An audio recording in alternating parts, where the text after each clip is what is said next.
Hello everyone, today is 14th of June, Friday, so I hope you have a wonderful day and a great upcoming weekend. Now it's 15 past 11 in the morning, Moscow time. I'm Levan Gudadze and this is first part of today's update in which I will share all the main news that are making headlines in Russian media outlets and Russian language pages on different internet platforms. Second part will be published on my Patreon page and also page on Boosty. If you are interested in more news from Russia, commentary or some non-political content just about life in Russia, please consider to subscribe to my Patreon page or Boosty for that matter. Links are under this video in the description box and in the pinned comment.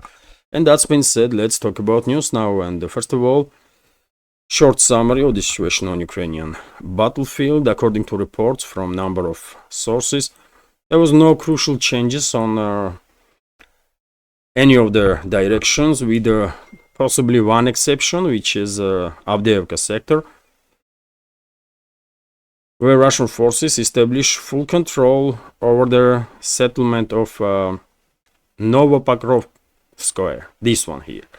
If we zoom in, as you can see, it's quite a small village, but important locations, or this settlement is under full Russian control. And on daily basis, by the way, Russian forces advancing in some sectors, it's just a couple of 100 meters. In other areas, it may be more than that, but in general, I will say operational pause is holding on line of contact because we did not see some groundbreaking developments for now. Although of course Russian side is increasing pressure on Kiev regime forces on daily basis, and that's why every other day we are receiving information about liberation of this settlement, that settlement on different sectors of the front line, because well, Kiev regime forces are cracking little by little and are not really able to hold on to their positions. But once again,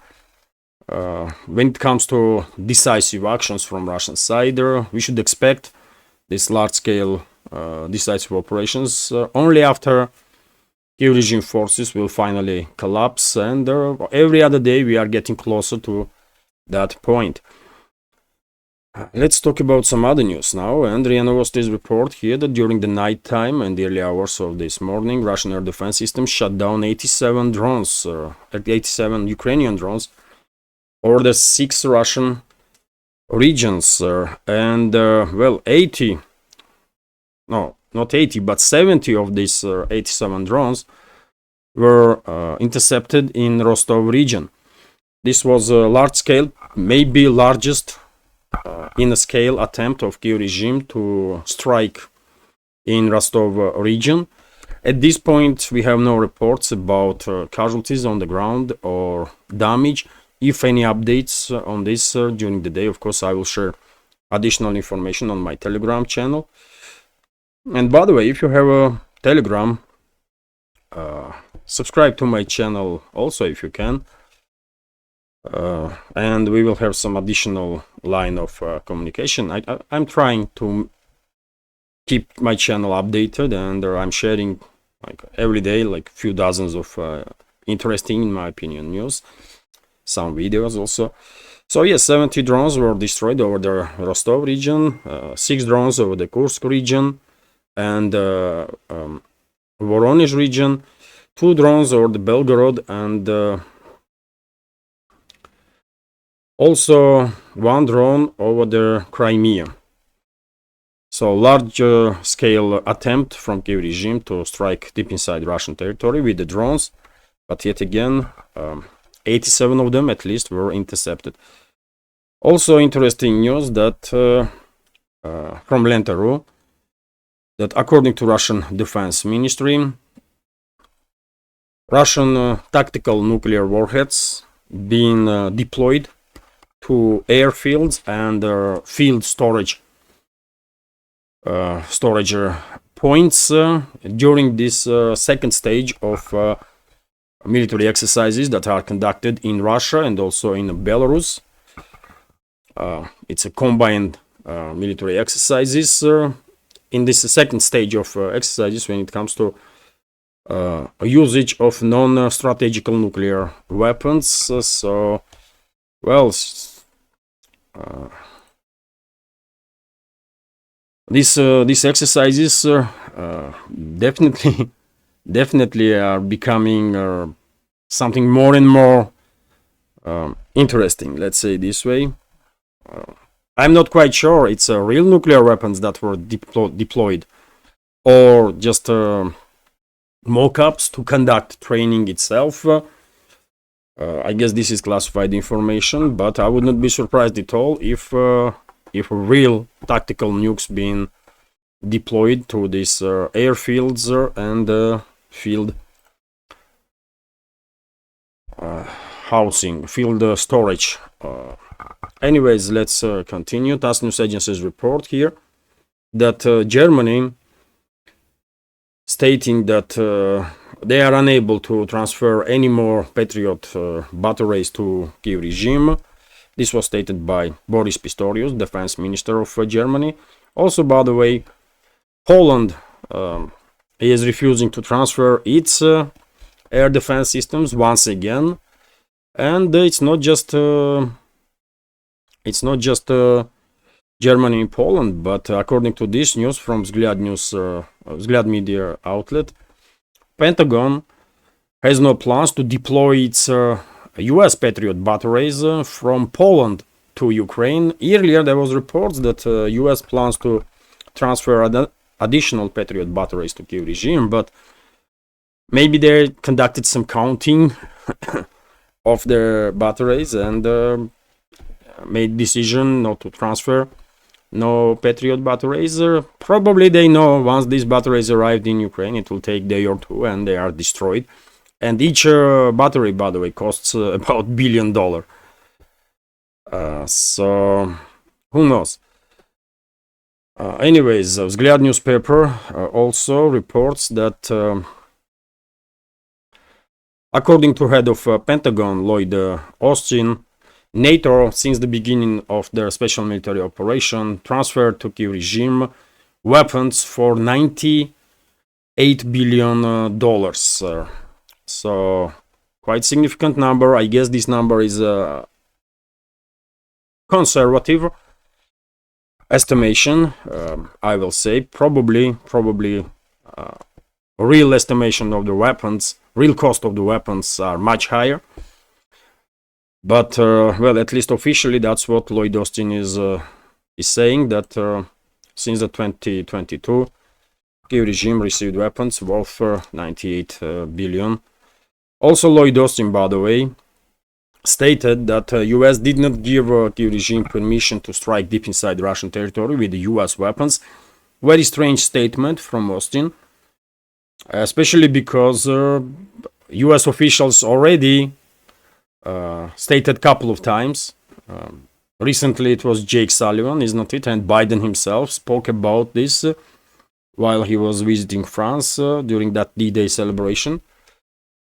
And I don't know what, maybe Lloyd Austin is, I don't know, losing his touch with reality, or maybe he get confused, but that's what he said, according to TASS News Agency, that US did not authorize strikes deep inside the Russian territory with the US weapons. Same time, by the way, but these strikes unfortunately are happening. We all know this.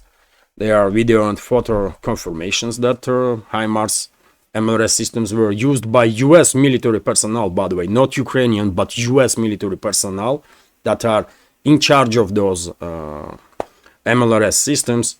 So those HIMARS missiles already been launched towards Belgorod region. And I guess it's only a matter of time when Russia will retaliate, and Russia will retaliate, that's for sure. Only question is scale and intensity of the retaliation. But we will find out soon, I guess, answers to that question. Also, RT's report here that US use of F-16s over Russian territory, not escalation, according to NATO chief. Once again, by the way, these people that are formally in charge of the collective West, Western institutions, including NATO, clearly are out of their minds, because how anybody with at least little intelligence can construct such a sentence that and say it openly, that use of F-16s over the Russian territory is not escalation. Then what it is? I mean, then what it is? I mean, gesture of the goodwill, friendship, a demonstration of the friendship, or what? It's crazy, by the way. It's crazy. Ukrainian strikes anywhere inside Russia using Western donated F-16 aircrafts would not be an escalation of the conflict, and would not make NATO member states parties to it. The military bloc's Secretary General Jens Stoltenberg has claimed, okay, try it, and then we will find out. At least for now, all these talks about F-16s being deployed to Ukraine is just the talks. We did not see any of those planes there. Also, we know that according to information that is available in open sources, Kiev regime and the Western masters are planning to use NATO airfields in Poland and Romania to launch those F-16s. They come up with some false narrative that those planes will be based in Romania and Poland, but they will first fly to Ukraine, and then they will get armed, and only from Ukraine these planes take off with the weapons on the board, which is I mean, crazy narrative. If those planes start operation from airfields in Romania or Poland, no matter how many airfields they're gonna use eventually in Ukraine as a jump airfields, these NATO airfields in Romania and Poland will be legit target. It's just too obvious, and I hope, by the way, and I even demand as a citizen of Russia, those airfields to be destroyed. Very first day when F-16s will be launched from there to conduct operations against Russia. I really demand as a citizen, and I guess majority of my fellow citizens will support it, because enough is enough. If Romania and Poland wants to play bigger part in this proxy war against Russia, they are welcome. Okay, and let's find out how this ordeal will end for them and for everybody. I don't wish to see those planes being operated from those NATO countries. I don't want this, but if that's what is going to happen, then I hope Moscow will destroy those airfields in the very first day, if necessary, even with the use of extreme force. Not necessarily conventional weapons, but whatever means are necessary to make sure that those airfields never ever will be operational, and to make sure that even grass will never rise in those areas for the next 1,000 or 2,000 years. Because yet again, enough is enough. TASS news agencies report here that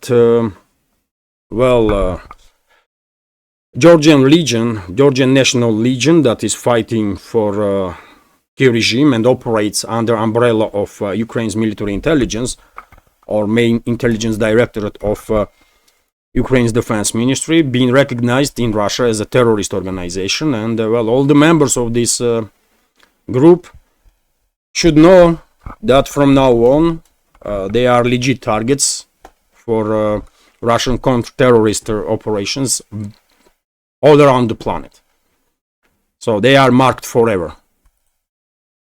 They wanted it, so they will get it. RT is reporting that Russia formally charges Wall Street Journal journalist with with allegations of the spying for the CIA. So Russia's prosecutor general has accused the Wall Street Journal journalist Gershkovich of attempting to obtain military secrets for the CIA. It was announced on Thursday. Investigators claimed in a statement that they have evidence proving the US citizen was acting on behalf of foreign intelligence agency when he tried to collect classified information about Ural Vagon Zavod, a major Russian producer of tanks and other armored vehicles in Yekaterinburg in March 2023. So Gershkovich was searching for information about Ural Vagon Zavod. He was in Yekaterinburg at that time, although Ural Vagon Zavod itself is of course in Nizhny Tagil, isn't it? That's area where this factory is located. The case, which was complied based on materials provided by the Russian Federal Security Service, has been sent for a trial at the court in Urals region of Sverdlovsk, it added. The court has jurisdiction as Ural Vagon Zavod is located in the region and alleged crimes were committed on its soil. Gershkovich and his employer have denied Russian allegations and have claimed he is being held unlawfully. The newspaper has called on the US government to retaliate and has reportedly been told that Washington is looking for creative solutions to resolve the situation. Okay, so this individual, the so-called journalist, by the way, I'm 100% sure he's an asset of the CIA. Otherwise, I mean, Russian FSB, by the way, Russian counter-intelligence services, they are too busy, man. They don't have time to spend it on some BS stuff. So if they come up with allegations against this person, they have video, they have photo, they have all the necessary evidences, and that's why this person end up in custody. And if anyone has any doubts, by the way, I mean, let's wait. I'm quite sure at some point we will see video, audio evidences, and then what you're gonna say then. Anyways, by the way, this person, of course, will be convicted. I have no doubts about it. And eventually, after some time, probably some exchange will take place. Russia will release this US spy, and US probably will release Russian spy if they have in captivity Russian spy, or some agreement will be achieved, because there is no need for Russia to keep this person here in custody and look after him to make sure that nothing will happen to him. Because can you imagine hysteria in the Western media if for whatever reason, I mean, I don't know, heart attack will happen to him or something. So it's too much trouble, by the way, too much trouble. So Russian side probably happily will release him or exchange him, as this type of operations always takes place historically. I mean, one side releases spies, another side releases spies, exchanges happening, and that's it. End of story. Anyways, let's continue, by the way. And well, Armenia recalled its ambassador from Belarus because Yerevan, official Yerevan or Pashinyan and his government, they are not happy with the recent statements of President of Belarus when he spoke about this about conflict that took place recently in Nagorno-Karabakh, when Azerbaijani forces liberated the region, re-established control over the region, by the way. That was self-proclaimed republic, which was never recognized by Armenia itself. And also 7 other regions around Nagorno-Karabakh also were become under full Azerbaijani control. And the Armenian government is acting tough now with Belarus. They did not like what Lukashenko has to say about all this. Okay. Yerevan is destroying relationships with Moscow, with Minsk, with the CST organization. So predictable, by the way. And I spoke about this topic so many times, so I don't even want to repeat. And Peskov, press spokesman of Russian president, reacted on recent developments in relationships between Armenia and Russia, and he said that, well, Russia will try to continue partnership with Armenia as long as possible, and Russia will try to, reach out to Yerevan to clarify situation around CST organization, collective security treaty organization, that Armenia is about to leave. At least that's what Pashinyan stated 2 days ago. And yes, I mean, Peskov is very diplomatic, obviously. He's saying that Armenia is a strategic partner and Russia will try to maintain this friendly strategic relationships. But it's not just about Moscow's approach, isn't it? Yerevan don't want to have a good relationship with Moscow. So what you gonna do? At some point, you will just have no option but to start reacting harshly on these anti-Russian steps that Pashinyan's government is taking. And by the way, I remind you that in Armenia on daily basis there are demonstrations, protests. Armenian society is waking up and realizing how devastating for Armenia this Pashinyan and his government is. And Pashinyan is asset of the West, by the way. Of course, Pashinyan and his government, they all are assets of the West. They are controlled by CIA. After all, it is for a reason that US has largest embassy in the world in Armenia, by the way. Can you imagine how many CIA assets are operating from that so-called embassy in Armenia? Not just to to further increase influence of their influence in Armenia, but also against Russia, against Iran. Armenia is bordering Iran, against Azerbaijan, and against Armenia itself also, because eventually we all know what is happening with the countries that are becoming client states of the US. US will use them and then will sacrifice them. That's usual stuff. Take a look at the Ukraine, by the way. Quite a prime example, isn't it? Artists report here that EU fines member state for 200 million euros for refusing to accept migrants. So Hungarian government has been ordered by the European Court of Justice to pay 200 million euros or 216 million US dollars for failing to comply with the EU asylum rules. In addition to the one-off penalty, the Luxembourg-based court also ruled that Budapest must pay 1 million per day until it fully implements the legislation. Hungarian Prime Minister Viktor Orban has criticized the ruling as outrageous and unacceptable. It seems that illegal migrants are more important to Brussels bureaucrats than their own European citizens, Orban wrote in a post on X, formerly Twitter, claiming that Hungary had been ordered to pay millions for defending its borders, which is correct, by the way. If you remember, there was issues, and still there is an issue between Finland and Russia. Finland closed its border with Russia. And even though I was not happy about it, I was always pointing out that it's sovereign right of Finland. It's their decision. And I might don't like it, but it's their decision.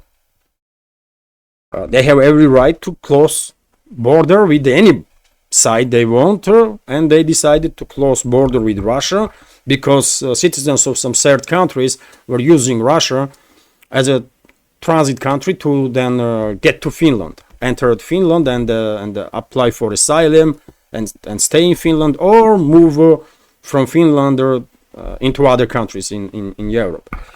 And Helsinki, I mean, they did not really spend too much time on thinking about how they can react on the situation. They just shut down border entirely with Russia, all the border crossings. And it was, I mean, it was not just Russian citizens in the Leningrad region, for example, that were not happy about it, because they were quite regularly traveling to Finland, but also Finnish citizens, by the way, that also on regular basis traveling to St. Petersburg, because locals that are living in the areas of these border crossings, they were using this opportunity to shop, for shopping. Thousands and thousands of people from Russia were moving to Finland to buy some stuff that is cheaper there, and thousands of Finnish citizens were moving to Russia to buy some goods that are cheaper here in Russia. So people, ordinary people like us, by the way, were benefiting from this opportunity. And that's why I was not happy that Finland shut down these borders, because ordinary people were harmed. Interests of the ordinary people, but still I was always articulating that, well, I may don't like this decision of Finland, but it's their right, it's their sovereign right. And the very same goes for Hungary. I mean, who the hell is Brussels or this so-called European Court of Justice? Who are these? What is wrong with Europe, by the way? Why Brussels or these so-called judges from ECG are able to dictate Hungary how to operate in its borders? Who are these people, man? European states get into Europe for what? What is the reason European Union to exist? I mean, what is the reason really? To benefit, to provide better protection for, at least, isn't it? To provide better protection, better opportunities for citizens of the EU member states. That's how that would be logical. But it seems like no. It seems like there are some other agendas that these Brussels unelected bureaucrats are pushing, and globalists in general. And well, Hungary is definitely becoming a major target for them. And they will do whatever it takes to take out Orban's government and basically to destroy Hungary as a country that respects its own history, its own culture, traditions. These globalists will do everything they can to destroy Hungary, like they did in many other countries, by the way. Just take a look. I don't want to mention, but take a look at quite a number of countries in Europe, by the way. What's going on there? I don't know. People forgetting their own history, culture, traditions, and accepting this new bias ideology of some crazy people that are, for whatever reason, at least formally in charge of this or in a leading position in these globalist, neoliberal, neo-fascist movements. It's crazy, man. It's crazy. Anyways, Hungary will definitely give it a fight. They will try to defend themselves, and good luck with it, man. Good luck. RT is reporting here that Russia considers easing visa rules, which is, well, quite interesting. Quite interesting. More tourists will definitely benefit. Not just tourists, they will have an opportunity to get Russia a little better, and Russian people, but also it will benefit economy, tourist industry. So Russia's Ministry of Economic Development has suggested significantly easing entry visa rules for tourists visiting the country. Deputy Minister Dmitry Vakhrukov has revealed a visa on arrival should be introduced in Russia, not for everybody, but for specific countries towards which we are oriented. The Deputy Minister Dmitry Vakhrukov said at the Let's Travel Russia Tourism Forum in Moscow on Thursday. The country's authorities should also make their important and their fundamental decisions to allow Russia to simplify these visa requirements for other nations on a unilateral base, he insisted. It is needed so that we could, at our own discretion, make our country visa-free for certain states, the Deputy Minister of Economic Development explained. So yes, probably before end of this year some changes will be made, because this is a minister is talking about, and Russia will simplify visa rules for quite a number of countries, which is great, by the way, which is great. As I said, man, more people will have an opportunity to travel to Russia a little easier without spending too much time on visas. And of course, it will benefit Russian tourism sector also. It's good, man. It's good. RT's report here that Saudi Crown Prince to skip G7 summit. Well, interesting. Saudi Arabia's Crown Prince Mohammed bin Salman has turned down an invitation to the G7 summit in Italy due to a high pilgrimage season in his country, which starts on Friday, the Saudi press agency has reported. Just yesterday, by the way, information started circulating on the internet that Saudi Arabia did not prolong this agreement, some 75-year-old agreement with the US when it comes to selling its oil just in US dollars. If true, by the way, if Saudi Arabia is no longer obligates itself to sell its oil in US dollars, then well, that's a big hit, of course, on US currency, because other countries in the region, in the Middle East, will follow this example, and well, of course, that will make US dollar, that will be a big hit on US dollar. Not it will not destroy dollar completely, but that will be definitely big hit on US dollar. Let's see. We will find out. And RT's report here that and by the way, this decision not to visit G7 countries is also demonstration, in my opinion. Of course, Saudi officials give an explanation why Crown Prince didn't attend G7 summit, but I guess this step from Saudi leadership is also a demonstration that Saudi Arabia is no longer accepts any dictate from the collective West. It is what it is. Saudi Arabia has powerful friends powerful on a global scale friends. China, Russia, India, many others. And Saudi Arabia, I guess, definitely feels itself in a position that they don't have to obey any orders from collective West no more. They will act cautiously, because West can deal significant damage to Saudi Arabia, for sure, at least for now. But I'm quite sure once alternative financial and banking system will be created by BRICS, and Saudi Arabia is a member of the BRICS, of course. I guess all the actives, or majority of the actives that Saudi Arabia now has in Western financial institutions, will be transferred to this new BRICS financial institutions. Same time, I guess Saudi Arabia will downgrade its level of investments into the Western economies, and probably we will see outflow of Saudi and in Middle Eastern in general investments from the West. We will see outflow of those investments, and when time is right, I guess Saudi Arabia and many other countries in the region, and probably will demonstratively declare that West no longer in a position to dictate them anything.